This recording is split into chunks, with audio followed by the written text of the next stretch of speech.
तो finally NEET 2025 का paper हो चुका है और अब सबसे ज़्यादा ज़रूरी है पेपर का एकदम डिटेल एनालिसिस।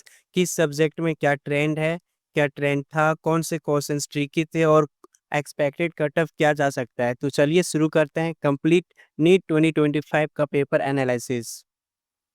अगर ओवरऑल देखा जाए तो नीट 2025 का जो पेपर था वो मॉडरेट टू डिफिकल्ट लेवल का था। बायोलॉजी जैसा एक्सपेक्टेड रहता है पर ईयर एनसीईआरटी बेस्ड ही था, बट कुछ ट्विस्टेड क्वेश्चंस ने कंफ्यूज किया। फिजिक्स जो है वो जेईई मेन से अपर लेवल का पूछ दिया गया। केमिस्ट्री में एसर्शन रीजंस ने स्टूडेंट की बैंड बजाई। ऑर्गेनिक थोड़ा ट्रिकी था, लेकिन फिजिकल और इन ऑर्गेनिक जो था वो थोड़ा मैनेजेबल था।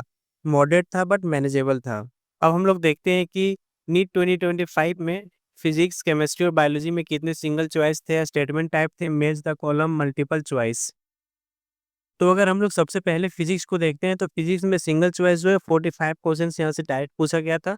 और केमिस्ट्री में जो है वो सिंगल चॉइस 28 था, स्टेटमेंट टाइप 5 एमसीक्यू पूछे गए थे और मैच द कॉलम 6 और मल्टीपल चॉइस 6। तो टोटल 45 क्वेश्चंस ऐसे करके पूछा गया था। ठीक है, बायोलॉजी में सिंगल चॉइस 49 था, स्टेटमेंट टाइप 13 था और मैच द कॉलम 11 और मल्टीपल चॉइस जो है वो 17 से ऐसे हो गया टोटल 19।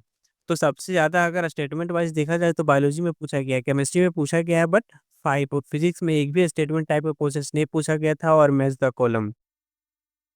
अब अगर हम लोग क्लास वाइज देखते हैं कि कौन सा क्लास से सबसे ज़्यादा क्वेश्चंस पूछा गया था, तो अगर हम लोग फिजिक्स का सबसे पहले देखते हैं तो फिजिक्स में 11 से 22 एम क्वेश्चंस पूछा गया था और 12 से 23। इट मीन्स सबसे ज़्यादा क्वेश्चंस जो है वो 12 से पूछा गया था।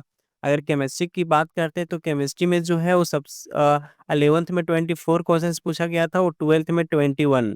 तो इसमें सबसे ज़्यादा जो है वो क्लास 11 से पूछा गया था, फिजिक्स में क्लास 12 से और केमिस्ट्री में क्लास 11 से। नेक्स्ट बायोलॉजी जो है वो बायोलॉजी क्लास 11 से 40 क्वेश्चंस पूछा गया था और 12 से 50 क्वेश्चंस पूछा गया था। तो बायोलॉजी में सबसे ज़्यादा क्लास 12 से पूछा गया है। अगर मार्क्स की बात कर ले तो क्लास 11 से टोटल 88 मार्क्स पूछा गया है और 12 से टोटल 92 मार्क्स पूछा गया है फिजिक्स में। और केमिस्ट्री की बात कर ले तो क्लास 11 से केमिस्ट्री में 96 मार्क्स का पूछा गया है और क्लास 12 से 84 मार्क्स का। क्लास 11th में बायोलॉजी की बात करें तो 160 मार्क्स का पूछा गया है और क्लास 12 से 200 मार्क्स का। तो आप लोग देख इस एनालिसिस से ही पता चल सकता है कि कौन सा क्लास इंपॉर्टेंट है, क्लास 11th और 12th। तो सबसे ज़्यादा अगर आप प्रिपरेशन नीट 2026 का कर रहे हो तो क्लास 12 पे सबसे ज़्यादा फोकस करना है। आप लोग देख पा रहे होंगे कि सबसे ज़्यादा एमसीक्यू क्लास 12 से पूछा जाता है। ये एक 3D मॉडल की ग्राफ के द्वारा समझाया गया है यही चीज़ को यहाँ पे कि सबसे ज़्यादा क्लास ये क्लास 11th है, ये क्लास 12th है। तो क्लास 11th 49 और क्लास 12 51 इन फिजिक्स। केमिस्ट्री में देखें तो केमिस्ट्री में सबसे ज़्यादा क्लास 12 से पूछा गया है। बायोलॉजी में देखें तो सबसे ज़्यादा क्लास 12 से पूछा गया है और केमिस्ट्री में क्लास 11 से पूछा गया था। टोटल की बात करते हैं तो सबसे ज़्यादा क्लास 11 से क्लास 12 से पूछा गया है 52% और क्लास 11th का 48%। चलिए नेक्स्ट देखते हैं।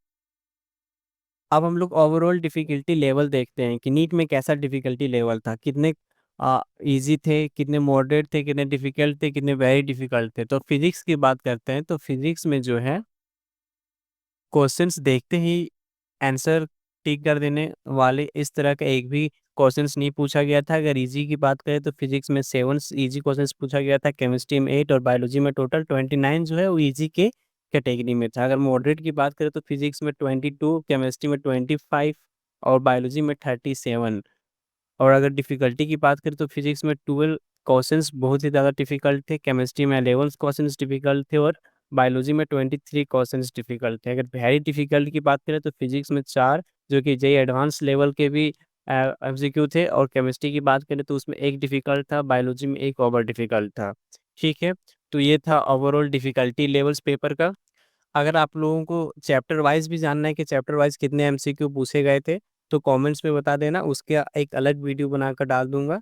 अगर वीडियो आप लोगों को अच्छी लगी हो तो वीडियो को लाइक करना, कमेंट करना और सब्सक्राइब करना बिल्कुल मत भूलना। मिलते हैं नेक्स्ट वीडियो में, तब तक पढ़ते रहिए।